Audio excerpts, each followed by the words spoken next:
Hi friends, welcome to simple vlog. நம்ம சேனலில் இன்றைக்கி முருங்கைக்காய் தொக்கு எப்படி செய்யலான்னு தான் பார்க்க போகிறோம். இந்த முருங்கைக்காய் தொக்கு வந்து பேச்சுலர்ஸ் கூட ஈஸியான முறையில் செஞ்சிடலாம். கடையில் வாங்குகிற மசாலா பொருளை வச்சு இந்த தொக்கு வந்து செஞ்சு காமிச்சிருக்கிறேன். வாங்க அதை எப்படி செய்யலான்னு பார்க்கலாம். ஒரு கடாயில் வந்து தேவையான அளவு கடலெண்ணெய் சேர்த்திக்கலாம்.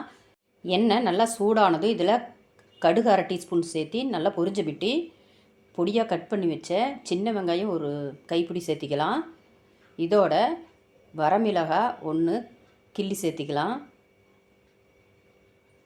கொஞ்சமாக கருவேப்பிலை சேர்த்திட்டு வெங்காயம் வந்து கண்ணாடி பதத்துக்கு நல்லா வதக்கிக்கலாம்.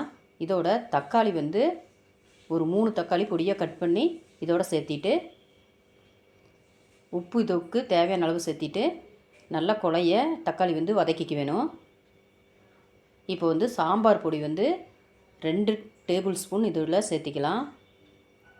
இதோட மிளகாய்த்தூள் வந்து 1 டேபிள் ஸ்பூன் சேர்த்திக்கலாம். காரத்துக்கு தகுந்த மாதிரி நீங்கள் மிளகாய்த்தூள் வந்து ஆட் பண்ணிக்கங்க. மஞ்சத்தூள் 1/2 டீஸ்பூன் சேர்த்திட்டு மல்லித்தூள் வந்து 1 டேபிள் ஸ்பூன் சேர்த்தி நல்லா மசாலா வகையெல்லாம் நல்லா கலந்து விட்டுக்கலாம். நல்லா 1 நிமிஷம் கலந்தமிட்டி இதோட தேவையான அளவு தண்ணி சேர்த்திக்கலாம். தண்ணி சேர்த்தி நல்லா கலந்து விட்டுட்டு இதில் கட் பண்ணி வச்ச முருங்கைக்காயை சேர்த்திக்கலாம். 2 முருங்கைக்காய் கட் பண்ணி வச்சுருக்கிறேன். நீங்கள் எந்தளவுக்கு முருங்கைக்காய் எடுத்துருக்கிறீங்களோ அந்தளவுக்கு மசாலா பொருளெல்லாம் கூட்டவோ குறைக்கவோ செஞ்சுக்கிங்க. இப்போ நல்லா கலந்து விட்டுட்டு ஒரு மூடி போட்டு ஒரு 1/4 மணி நேரம் நல்லா குக் பண்ணிக்கலாம்.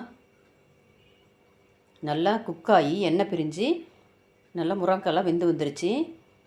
தொக்கு வந்து சூப்பரான முறையில் ரெடி ஆயிடுச்சு.